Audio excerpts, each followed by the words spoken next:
Anong ginagawa mo ditong hayop ka? Tsaka bakit kausap mo si Catherine? Anong relasyon yung dalawa? Hindi ko naiintindihan ang sinasabi mo. At wala akong dapat paliwanag sa'yo. Bakit lang si Catherine?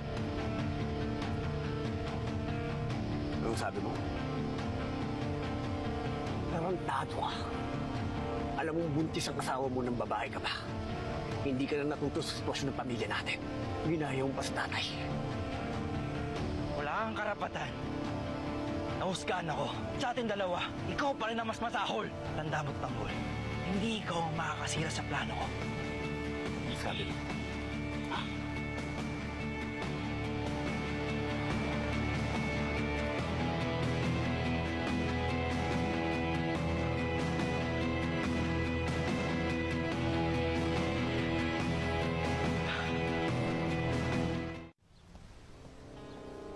Anong ginagawa ni Tanggol sa mundo ng mga